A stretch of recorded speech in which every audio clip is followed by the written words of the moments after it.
அஸ்ஸலாமு அலைக்கும். Hi friends. Ramadan வந்துட்டாலே பார்த்தீங்கன்னா பயங்கர பிஸி தான்.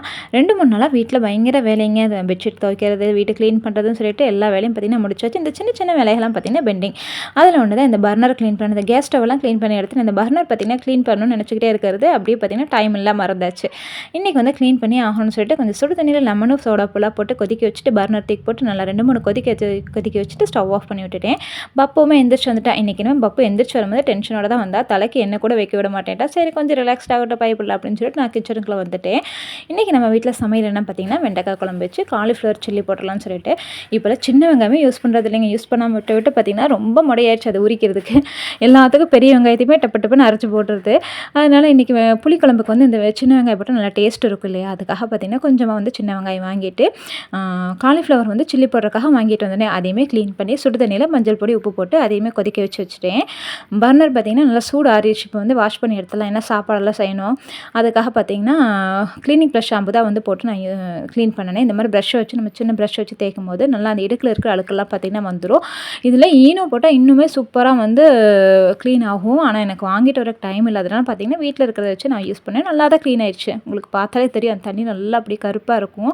நல்லா சுத்தமாக வந்து கழுகி எடுத்துகிட்டு அதுக்கப்புறம் கொஞ்சம் வர தண்ணியில் வந்து ட்ரையான துணி இருக்கு இல்லையா, அதில் வந்து தொடச்சி எடுத்துக்கிட்டேன். அதுக்கப்புறம் ஸ்டவ் ஆன் பண்ணி பார்த்தேன். எனக்கு ஃபஸ்ட்டு இருந்ததுக்கு பரவாயில்ல. ஏன்னா ரொம்பவுமே பார்த்திங்கன்னா இந்த சாப்பாடு வடிஞ்சு பால் பொங்கின்னு சொல்லிட்டு ரொம்பவுமே வந்து சிம்மில் தான் எரிஞ்சிட்டு இருந்தேன். இப்போ கொஞ்சம் பரவாயில்ல. ஏன்னா கொஞ்சம் ஈரமாக இருக்கங்காட்டி கொஞ்சம் ஸ்லோவாக இருந்துச்சு. அதுக்கப்புறம் எரி நல்லாவே எரிஞ்சிருச்சு. சரின்னு சொல்லிட்டு அன்றைக்கி வெண்டைக்காய் வந்து குழம்புக்காக வந்து வதக்கி வச்சுட்டு அதே சட்டியில் வந்து கொஞ்சம் எண்ணெய் ஊற்றிட்டு தாராளமாக எண்ணெய் ஊற்றிக்கிட்டேன்.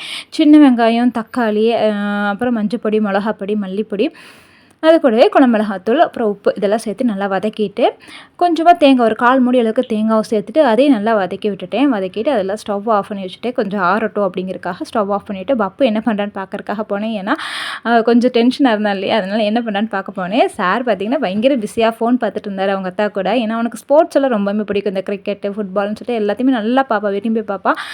அழகாக வந்து பார்த்துட்டு ரொம்ப ஹாப்பியாக என்ஜாய் பண்ணிகிட்டு இருந்தா. அவங்களுக்கு வீடியோவில் பார்த்தாலே தெரியும் அவ்வளோ ஹாப்பியாக இருந்தா. சரி நம்ம வேலையை பார்க்கலாம், அவர் சார் பார்த்தீங்கன்னா ரிலாக்ஸ்ட் ஆகிட்டாருன்னு சொல்லிட்டு நான் வந்துட்டு மறுபடியும் கிச்சனுக்குள்ளே வந்துட்டு குழம்பு வந்து கூட்டி வச்சிடலாம், அதாவது தாளிச்சு விட்டுடலாம்னு சொல்லிட்டு கொஞ்சமாக எண்ணெய் சேர்த்துட்டு வெந்தயம் சேர்த்து கொஞ்சமாக சின்ன வெங்காயம், பூண்டு, பச்சை மிளகாய் இதெல்லாம் சேர்த்துட்டு நல்லா வதக்கிட்டு அதுக்கப்புறம் நம்ம வதக்கி வச்சுருந்து வெண்டைக்காய் சேர்த்துக்கலாம். சேர்த்துட்டு புளி வந்து ஒரு பெரிய நெல்லிக்காய் சைஸில் வந்து புளி வந்து ஊற வச்சுருந்தேன்.